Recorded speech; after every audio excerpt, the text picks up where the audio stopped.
I pray the circumstance in Iran will resolve itself in some fashion. The Straits of Hormuz will reopen. The oil trade will be back in place. Gold and silver, first of all, are very good collateral. We have $365 billion. 30% of it is supply gold and silver spot prices. I mean, is that a new bid? I've watched India for a long time. It costs us 2.5% in bribes to land the gold in India, and there's a 15% excise tax. And they built us in 12.5% margin. In the interim, the circumstance that we have is that the outstanding paper contracts greatly outweigh the amount of silver available for good delivery. Now, the silver squeeze people need to understand the exchanges are owned by the members. The idea that you will ever actually catch them physically short so that they get bought in for cash will never occur. JP Morgan Chase or Conti or any of these guys physically short is nil. It's a non-starter. It will never happen. The first silver squeeze, I was still at Sprott. The Sprott Physical Silver Trust was adding assets like crazy. There is no shortage of institutional product. There's no shortage of good delivery. Now, we are witnessing a historic reconfiguration of the global markets. Over the weekend, U.S. and Israeli strikes on Iran resulted in the death of the supreme leader, triggering a haven-first rush that has sent gold to 1 month high of about $5,400. Now, simultaneously, we're seeing a black swan in the physical market. The UAE has partially closed its airspace, effectively paralyzing the Dubai gold hub, a critical artery for shipments to China and to India. And in the middle of this, a violent divergence. Gold is holding firm at about $5,300, but silver is being flushed down about 5% this morning. Joining me is a man who has been a loudspeaker for this resource supercycle, a good friend of our show, of course, Rick Rule. Rick, thanks again for joining us. Thank you. Don't need an introduction to our audience, Rick. Everyone knows you, and they know you because they trust you. And I'm curious about what that trust looks like right now in this multipolar world where we have gold sitting at 5,400, silver down about 5% today. I mean, you were recently a seller of physical silver to redeploy into equities. Did you see the liquidity flush happening? I mean, did you have a bet here? Something much simpler than that. Yeah. I bought silver some years ago because it was hated. And I believed that when the hate dissipated, that the silver price could double. The headlines scream chaos, but the real signal is the strange split between gold strength and silver weakness. As Rick Rule points out here, gold pushing toward $5,400, while silver drops 5%, suggests this isn't a simple safe haven rally. It's a liquidity event where institutions grab the most liquid asset first.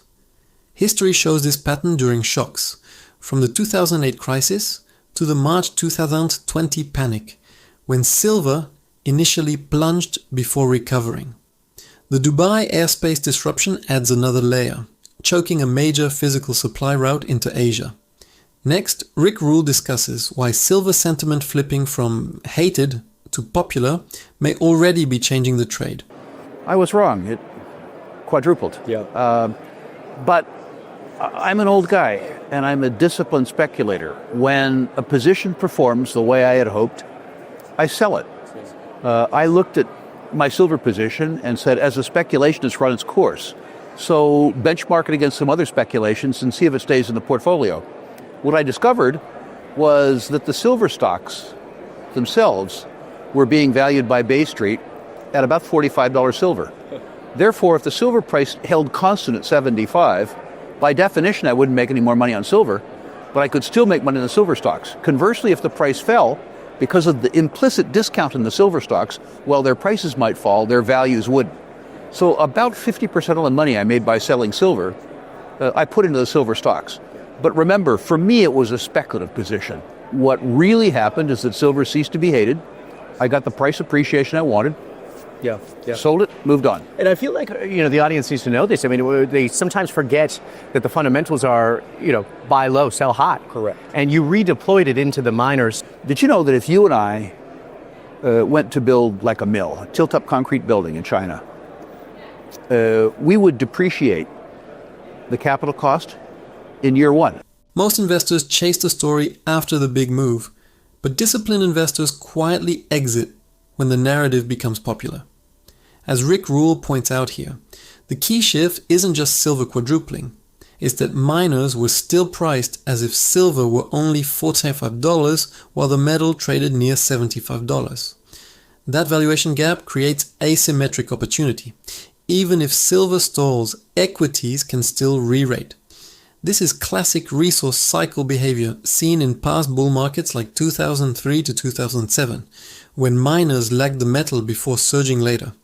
The real lesson for investors is portfolio rotation, not emotional attachment to the asset itself. Next, Rick Rule discusses how tax policy quietly determines where global capital actually builds. In other words, it would expense it. In Canada and the United States, it would be straight line depreciation at 3%, so 33 years.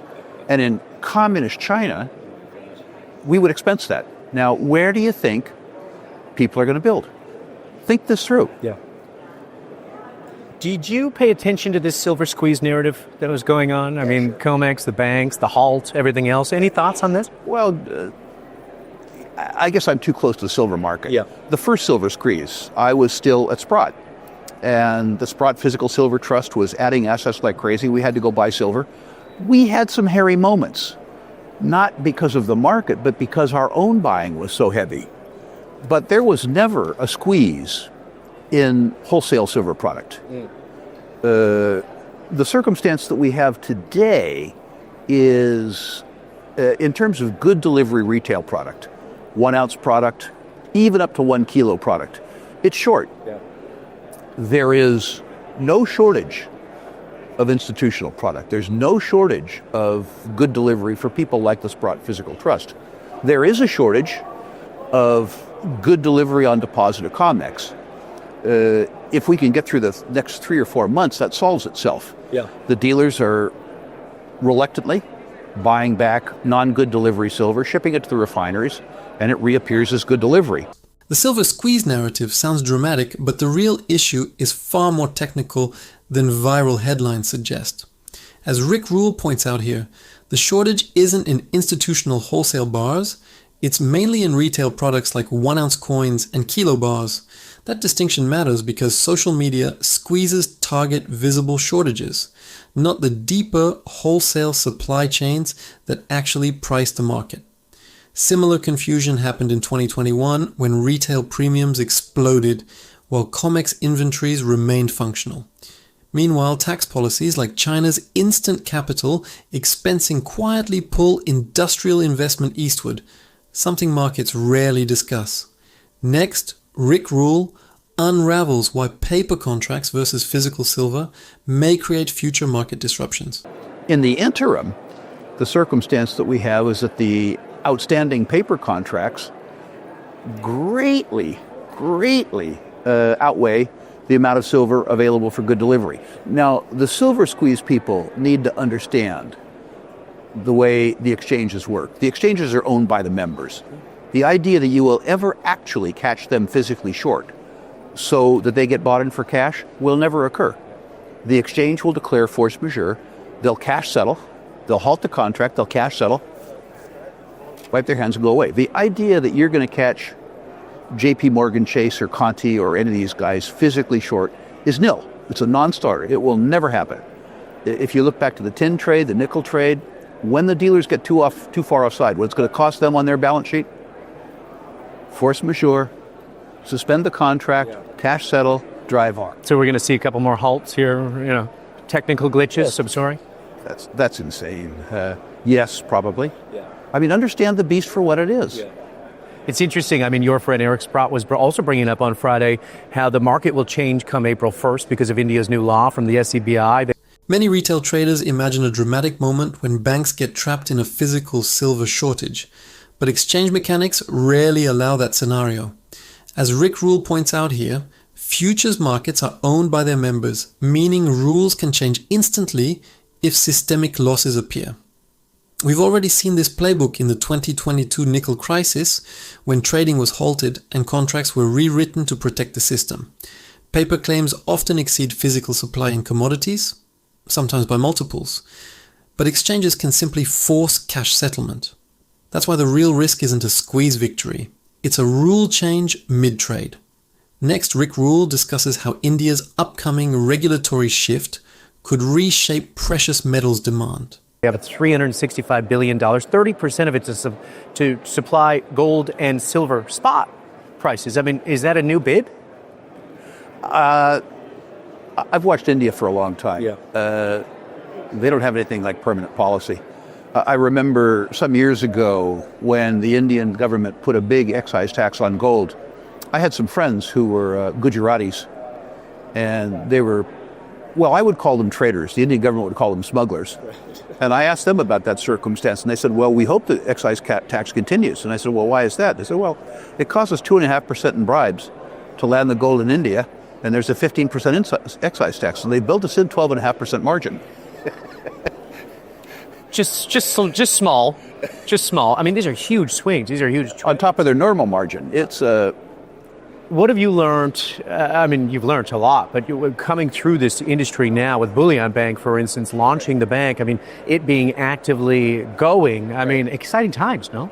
These are exciting times. And, you know, my suspicion is, we've talked about this before. Markets love neat policy narratives, but the reality of commodity demand often lives in the gray zones of regulation and incentives. As Rick Rule points out here, India's massive $365 billion financial ecosystem interacting with gold taxes shows how government policy can unintentionally create profitable parallel markets. History proves this repeatedly. When India imposed high import duties in the early 2010s, unofficial flows surged instead of demand disappearing. For investors, that means official demand statistics often underestimate real physical appetite for metals. Next, Rick Rule discusses why currency debasement could quietly keep gold rising even without another explosive rally. Given the likelihood of the deterioration in purchasing power for the US dollar, and by the way, the Canadian dollar for 10 years, I think if you look over the next decade, the gold price, at least the nominal gold price, will do well. I don't think that the pace of increase will rival the pace that we enjoyed in 2025. So the listeners that you have who believe that the gold price will double in the next 12 months will be needlessly disappointed. Let's say it went up 10% or 15%. Yeah. Let's say, too, just for fun, believing like Eric Sprott, that the gold and silver companies discount fairly substantially the current price of gold and silver. If gold and silver just went sideways, the stocks need to go up to catch up. So there's lots of room left in this market, assuming that your listeners don't have overinflated expectation. I think that's the important thing. I think don't lose your head about where we are. There's great advantage coming. If you keep your head and you play the game just with the facts at hand, as opposed to exaggerating that in your own mind, you're going to do very, very, very well. The biggest risk in a bull market isn't missing the move, it's believing the next year will look like the last one. As Rick Rule points out here, expecting gold to double again after the explosive gains of 2025 ignores how commodity cycles typically mature. Even a steady 10 to 15% annual rise would outperform inflation, while allowing mining equities to catch up to current metal prices already discounted in their valuations. Historically, miners lag metals early in the cycle before repricing later, as seen during the 2001 to 2011 precious metals run. For disciplined investors, patience matters more than hype. Next, Rick Rule discusses why emotional mistakes often destroy profits even during strong markets. If you make mistakes in a market like this, it's tragic. There will be a lot of people who conspire to lose money in this market. How many, I mean, you talked to, I mean, you got the bank, right? I mean, tell me a little bit more about the customers coming to you right now. Well, the customers right now are superb customers. We, for your listeners who don't know, our bank, Battle Bank, among its premium product lines are, we will allow you to access the credit that you have in your stack. If you've been storing gold and silver, you need working capital for your business, you need money for a down payment on a triplex or something like that, we will loan you money against your gold and silver. For two reasons, three reasons really. Gold and silver, first of all, are very good collateral. If you don't pay me, I can liquidate you in 10 seconds, 24/7. Right. The second thing is, for whatever reason, they've been out of favor for so long that there's no competition in that space. Just central banks. Which is wonderful. Yeah. The third thing is, in my experience, the people who buy gold and silver, in addition to the fact that I know them, I've been talking to them for 50 years, are pretty prudent. They're the kind of people you would want to lend money to. So the loans we've made so far are, as an example, a home builder who owns $10 million worth of bullion and occasionally needs $2.5 million to Capital. for a subdivision. He finances out with a construction loan, but he or she has a need for 9 months for 2.5 or 3 million. Perfect. Oh, yeah. Perfect borrower. It's been a dream product so far. You're back on that side. I mean, it's just interesting times, right? One quiet shift happening beneath the gold narrative is that bullion is increasingly being treated like financial collateral rather than just a hedge. As Rick Rule points out here, lending against gold and silver holdings reflects a deeper institutional recognition that these assets are liquid, stable stores of value. A borrower holding $10 million in bullion securing a $2.5 million loan shows how metals can function like prime collateral, similar to how banks treat treasury bonds. This evolution could expand metals from passive holdings into active financial tools for investors and businesses alike. Next, Rick Rule discusses how energy markets and geopolitical shocks could reshape investment timing. I pray that the circumstance in Iran will resolve itself in some fashion. The Straits of Hormuz will reopen. The oil trade will be back in place. Hopefully the crude price falls. Hopefully the price of oil and gas stocks fall. Because I was investing money in 2025 with the view to harvesting in 2028 or 2029, which is still my point of view.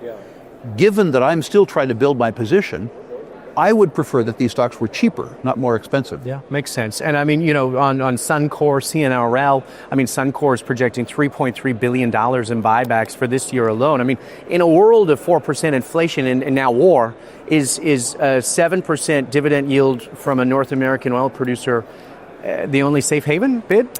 Well, I think it depends on the source of the dividend. If the company is dividending that which is truly free cash, then yes. What's happening through the length and breadth of the oil business is that they're cannibalizing themselves. They're distributing an unsustainably high amount of capital back to shareholders, and they're cannibalizing their business by deferring sustaining capital investments.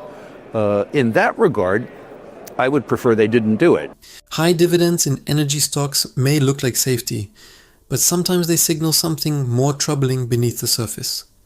As Rick Rule points out here, many oil companies boosting buybacks and payouts are quietly starving future production by delaying necessary capital spending.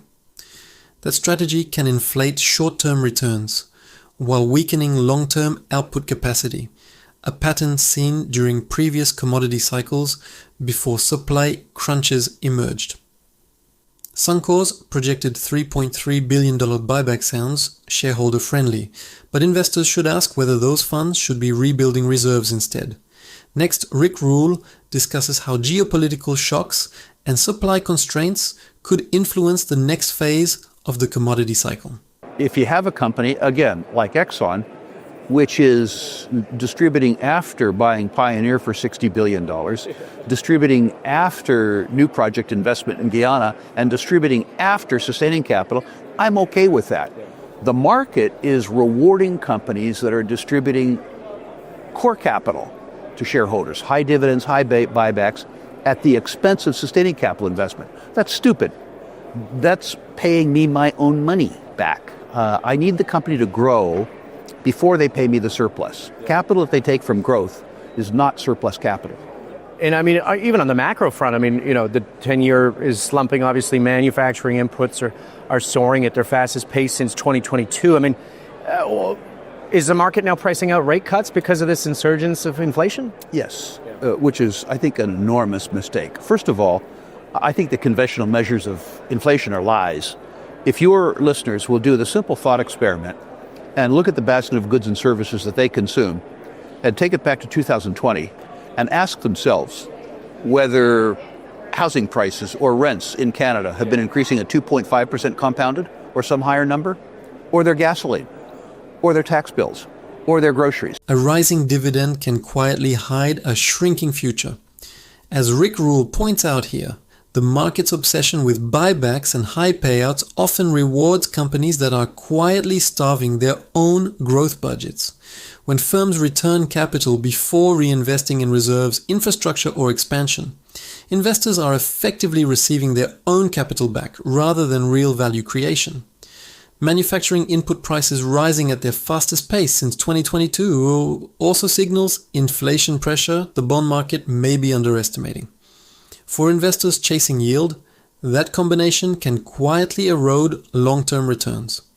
Next, Rick Rule discusses why official inflation numbers may be far more misleading than most investors realize.